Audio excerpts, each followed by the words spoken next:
The economic calculation problem is the primary reason for why socialism doesn't work. It's the main reason for why socialism cannot be libertarian and why it cannot be democratic. This idea of socialism, whether socialists argue for a money-based system or without a monetary-based system, in other words, being a moneyless economy, they're faced with the exact same problem because they either believe in fixing prices, which is trying to control prices, maybe that's a rent control, or of course they believe in a moneyless based economy, which means they would live in the absence of the information of prices. What socialists don't understand, because they've never studied economics, they don't understand the role of prices, they don't understand why prices are the single greatest, most important thing to the operation of an entire economy. That is to say that there is nothing in the study of economics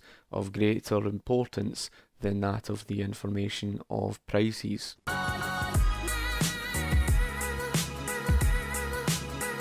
Through socialism typically looks to control the economy and through price controls. You've seen it in every socialist regime, you've seen it in Venezuela, and it's why you end up with the problems that you do. So the economic calculation problem is basically to do with resource misallocation, and it's because of destroying the information of price signals. It results in this economic inefficiency of creating shortage problems and surplus waste problems, and that is done through setting price floors and price ceilings. You can look at Venezuela, you can look at the Soviet Union, and it doesn't even necessarily have to be that of a communist country. You could look at even mixed economies, because the mixed economy itself is also faced with the economic calculation problem. This was the scene outside Penn Station, where hundreds of commuters simply gave up on getting home. It began at 4:10 Thursday afternoon, a chain reaction power failure that swept the Northeast. Office workers poured into the streets, traffic lights went out, and gridlock gripped Manhattan. How would you describe traffic in the city right now? Chaos. It involves that of a public sector, and of course it involves government's price controls. Famously, throughout history, you've seen problems in the British NHS with shortage problems. Maybe it's been the shortage of hospital beds, for example. All of these are problems, and there's no denying the fact that the immigration crisis has had a problem on the British NHS, because it wouldn't be able to sustain such a thing. But it's not really to do with the immigration crisis that's the real problem with, of course, the NHS and why it's been a failure for decade after decade. It's to do with the economic calculation problem, and you could, of course, argue the knowledge problem. Through socialism, it's all about trying to control the economy, and they do not accept market-driven prices. So what's market-driven prices? Market-driven prices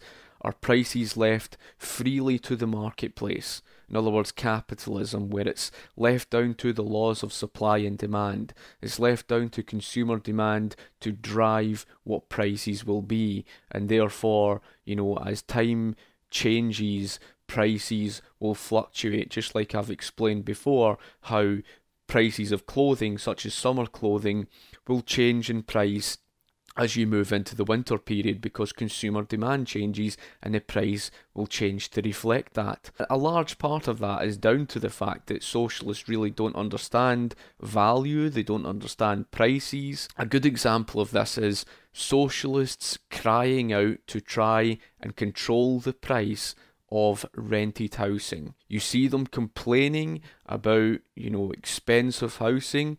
Okay, we can understand that. But their solution to such a problem is not down to the laws of supply and demand like anybody who understands economics. So instead, what they do is they try to control the price. Socialists fail to comprehend the role of prices. They don't understand that prices are not obstacles to getting things that you want.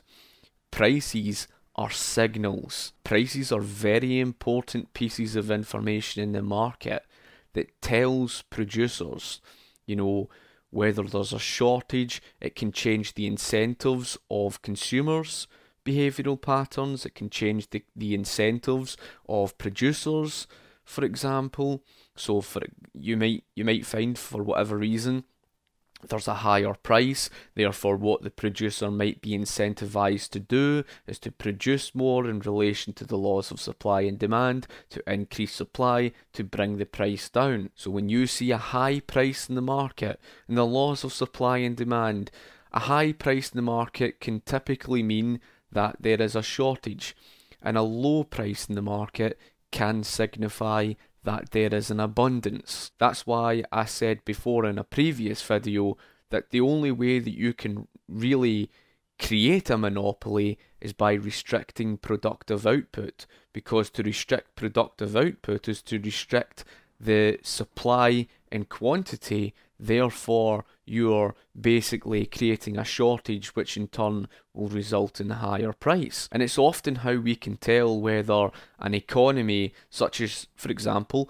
Norway, Denmark, Sweden, is how we can tell that these countries have a severe lack of productivity in their domestic economies, because they have a high cost of living. The prices are a signal to tell you that information. And as a result of government trying to artificially raise or lower a price, it destroys the information of profits and losses. It's consumer demand that's rationally operating and driving what production will be and where resources should be allocated. When government tries to tamper with that, and basically government through price controls thinks it knows better about price than that of the market does, in other words the consumers, because that's essentially what it's saying. It's saying that this central government somehow knows better about prices than consumer demand does. And so what happens is it destroys the information of the price signals, and it results in the very problems that of course I will explain. So if we were to look at Kommari Kettu's argument on the economic calculation problem, here it is presupposed that no matter which choice you make, it'll be equally beneficial for the nation. That's like the entire purpose of a central planner, figuring out what is beneficial in the long-term sense for something wide-scale, like a nation. If we take the central planner's purpose out of the equation, well, then it's just way easier to attack. We have a word for this. It's a rather quite childish response. He brings up irrational things like, how could you find out the urgency of need for engineering and steel in other uses? Okay, supposing there actually is a choice to be made. The answer to this comes from the data collected by...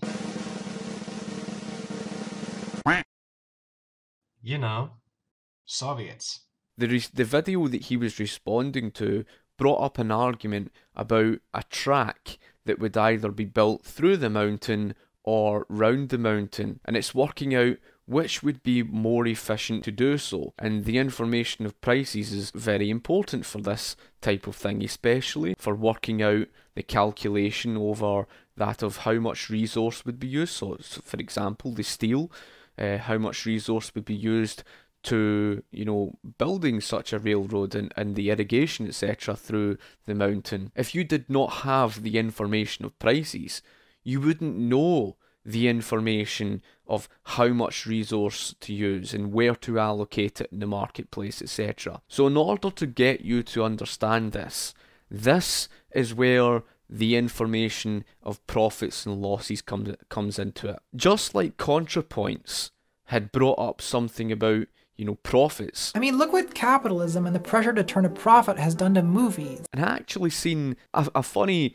response. It was Turning Point UK, I'm pretty sure it was, that was out in the streets and questioned this Marxist. Well, personally, I would love to see a socialist revolution in this country, but in the short term, she says, because I'm a Marxist, I believe that capitalism is a system that is built for profit and not people. But in the short term and more realistically, I'd love to see a general election and see Jeremy Corbyn as Prime Minister here. And you're kind of thinking to yourself, you really don't understand what profits are. In their mind, they think that profits is just merely something about people filling their pockets and basically, earning a surplus. In their black and white picture view, they just say exploitation. That's how their mind operates on this idea of profits. The fact is, capitalism's not a system of profits. It's a system of profits and losses. Aren't just there as a means for, businesses to make an earning. In other words, you have to make a profit in the first place anyway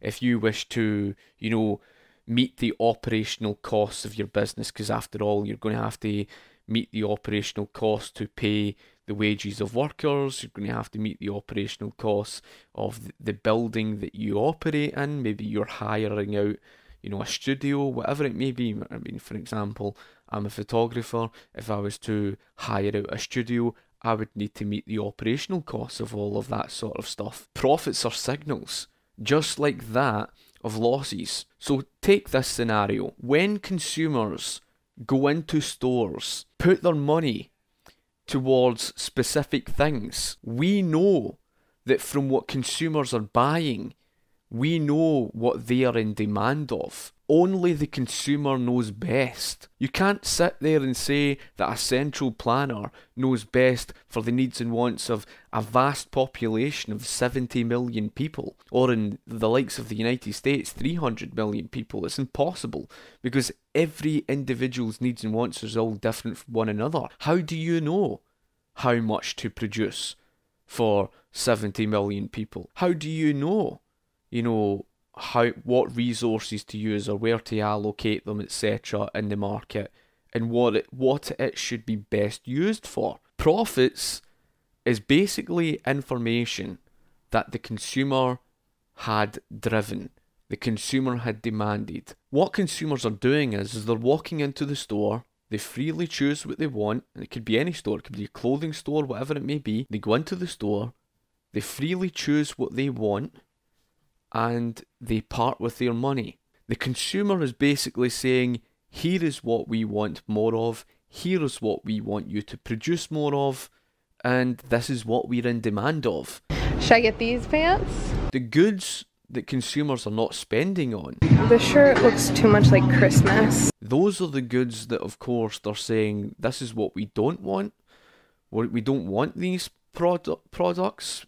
We're not interested in them.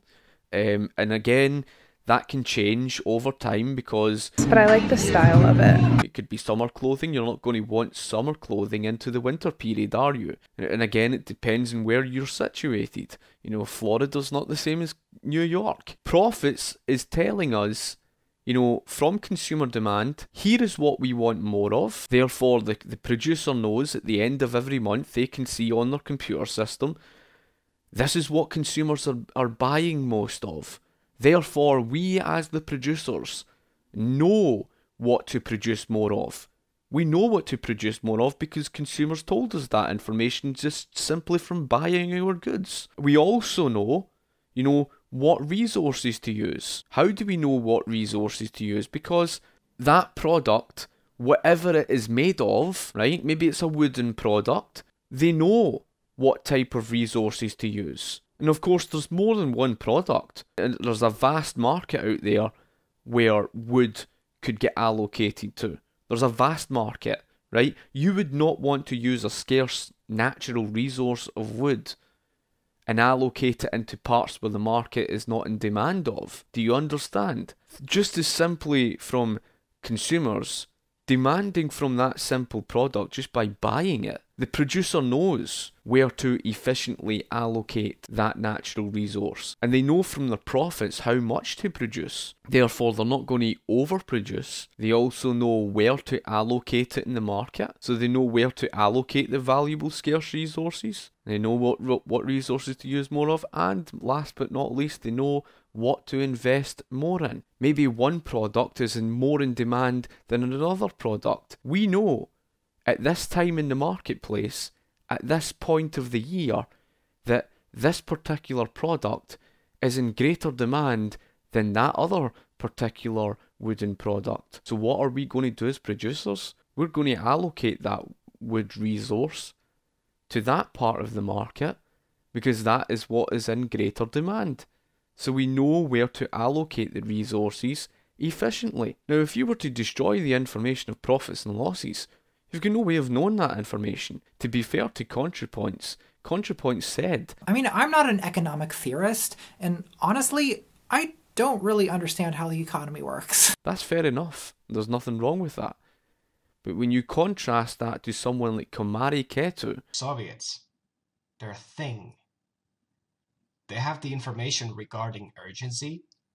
They bring forth this information. This information is used when handing out directives from top to bottom. This is central planning 101. and it's very, very childish. The value system in a centrally planned socialist economy compared to a free market capitalist economy is different, obviously. Since there's economic planning to begin with, this must mean that the consumers alone, by the act of just consuming, do not dictate the economy. How might you get it? Soviets, they're a thing. Losses tell the market the opposite. The losses are basically saying, here's what consumers are not spending money on. And I don't need a swimsuit for back to school. So we know, from this information, what to stop producing. We know where to stop allocating valuable, scarce resources, right? So we know what resources to use more of and what to stop using. We know where to allocate and where to stop allocating, so we know where to stop allocating the resources from losses, and we know, most importantly, what to stop investing in.